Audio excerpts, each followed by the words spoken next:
Bonjour à tous. Aujourd'hui, je vais mettre mon chapeau de conseillère en ressources humaines pour vous expliquer un phénomène qui se passe actuellement à la fonction publique fédérale. Alors, si vous travaillez à la fonction publique fédérale ou si vous connaissez les gens qui travaillent à la fonction publique fédérale, vous avez sûrement entendu qu'il se passe quelque chose de très étrange. C'est-à-dire qu'il y a des gens qui sont en train de perdre leur travail. Il y a des gens qui sont obligés de choisir d'autres emplois. Il y a des gens qui sont obligés de se déplacer, d'aller trouver du travail ailleurs, soit dans un autre ministère ou de sortir complètement de la fonction publique. Alors, cet événement, on l'appelle le WFA, le RDE en français, ou le réaménagement des effectifs. Alors, je vais vous donner la définition de ce que c'est que le réaménagement des effectifs avant de rentrer dans plus de détails.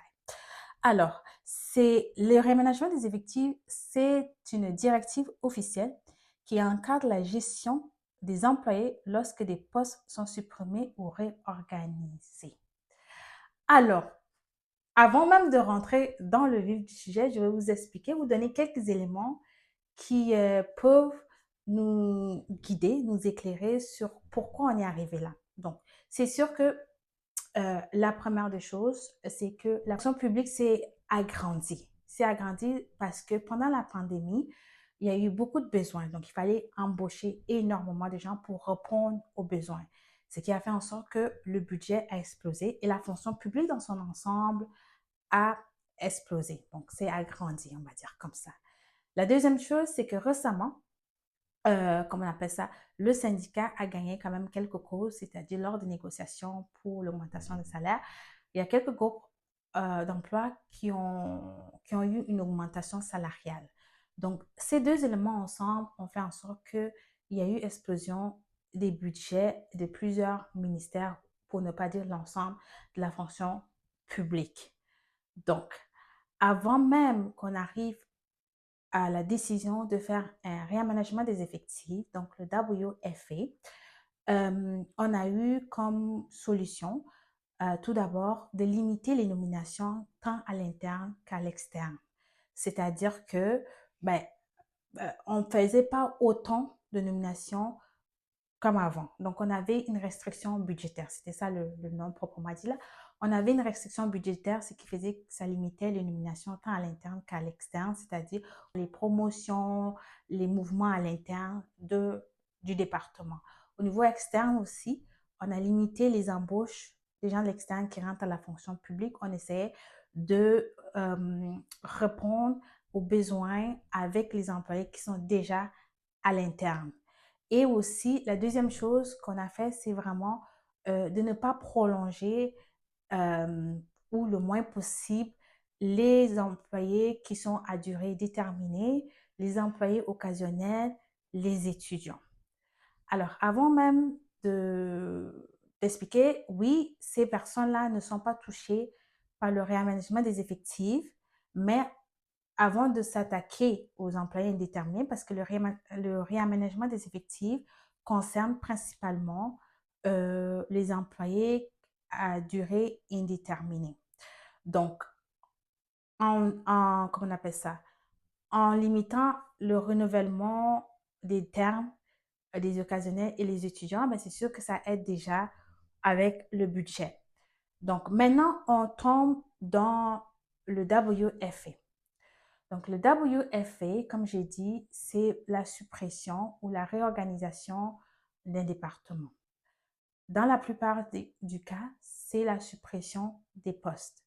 C'est-à-dire que la haute direction s'est assise sur certains critères, déterminer le nombre de postes qui doivent être supprimés pour atteindre l'objectif qui est déterminé par la fonction publique. C'est-à-dire que on a un budget qui nous a été attribué et il faut rentrer dans ce budget-là.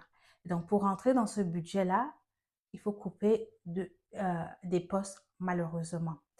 Donc, les personnes qui sont touchées, il ne faut pas dire que c'est... Non, je me suis mal exprimée. Ce n'est pas les personnes qui sont touchées, mais les postes qui sont touchés parce qu'on évalue vraiment le poste, les besoins des départements selon les postes et non la personne. Et ben, le truc, c'est qu'il faut savoir qu'il y a un lien. Si c'est un poste, ben, il y a quelqu'un dans le poste, donc la personne est touchée. Mais il faut se dire que l'analyse est faite sur le poste, la fonction du poste. Alors, ce qu'il faut savoir, c'est que il y a 3 étapes. C'est que la personne est touchée, la personne est excédentaire et la personne est optant. Donc, une personne touchée, c'est qu'il a reçu un avis et son poste est menacé. Donc, c'est pas parce que tu es touché que tu es automatiquement affecté. OK? Donc, la première lettre que tu reçois, c'est que ton poste a été touché. Mais il y a des éléments plus tard qui pourraient faire en sorte que ton poste n'est pas affecté. Je vais rentrer dans le détail plus tard. Après ça, il y a un employé qui est excédentaire, c'est-à-dire le poste est supprimé, mais il y a possibilité de reclassement. Donc, c'est-à-dire que ton poste est supprimé, tu as l'option, tu as des options, c'est-à-dire que tu peux aller postuler ailleurs, on va te déplacer dans un autre poste.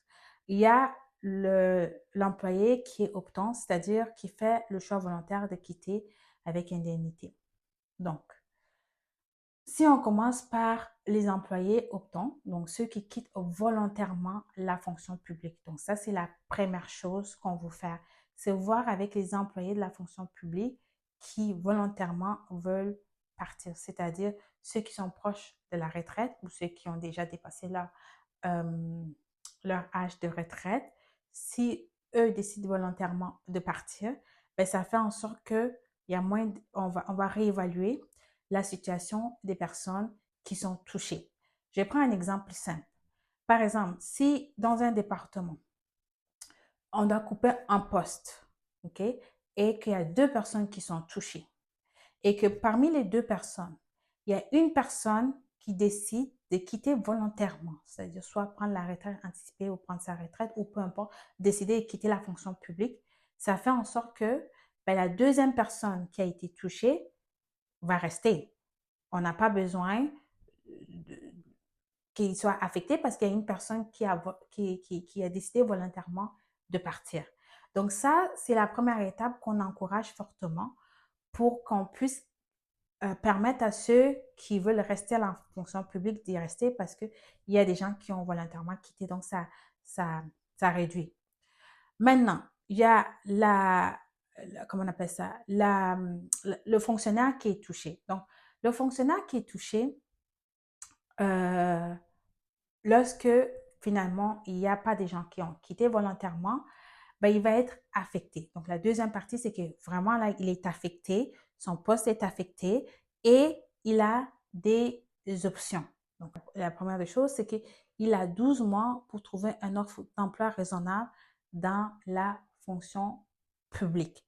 Donc, comment ça fonctionne? C'est que cette personne-là est sur une liste de priorités et à chaque fois ils se sont enregistrés, évidemment, et à chaque fois qu'il y a une offre d'emploi qui correspond à son groupe et niveau, il reçoit une notification.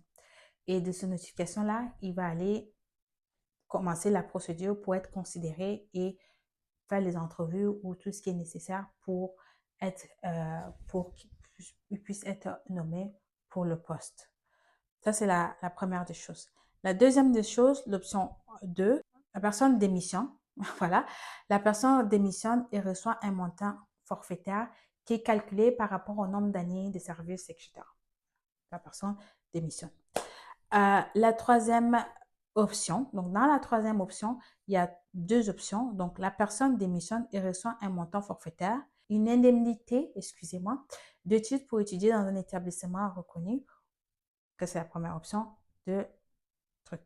Après ça, la deuxième, c'est que la personne reçoit un montant forfaitaire, une indemnité d'études jusqu'à 2 ans de congé sans solde pour étudier dans un établissement d'enseignement reconnu. Si la personne n'a obtenu aucune offre d'emploi raisonnable à la fin du congé sans solde, la personne sera mise en disponibilité. Donc, voilà les 3 options qui s'offrent aux personnes qui sont touchées, qui sont affectées, excusez-moi, qui sont affectées par le réaménagement des effectifs.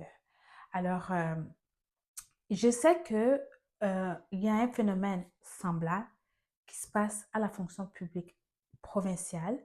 Je pense qu'eux, ils doivent couper, je pense, si je ne me trompe pas, 5000 postes d'ici 2027. Mais je ne peux pas vraiment me prononcer là-dessus parce que je ne travaille pas à la fonction publique provinciale. Mais je pense que c'est un événement qui arrive de façon parallèle. Donc, c'est sûr que toute décision fédérale affecte aussi le provincial. Donc, avec tout ce qui se passe, l'objectif du gouvernement dans le budget 2025, oui, c'est de réduire ou de ramener la fonction publique à 330 000 fonctionnaires. Donc, c'est pour ça qu'ils ont décidé d'aller avec le Workforce Adjustment. Voilà, j'espère que ça a un peu éclairé. Je sais que c'est un peu mélangeant. Ça cause beaucoup de stress actuellement, énormément de stress, parce que la plupart, on va à la fonction publique pour la stabilité, pour une garantie d'emploi. Et là, on se retrouve avec cette situation. Donc, voilà, si vous avez des questions ou des interrogations, etc., n'hésitez pas à l'écrire dans les commentaires. Je ferai de mon mieux pour vous répondre. À très bientôt.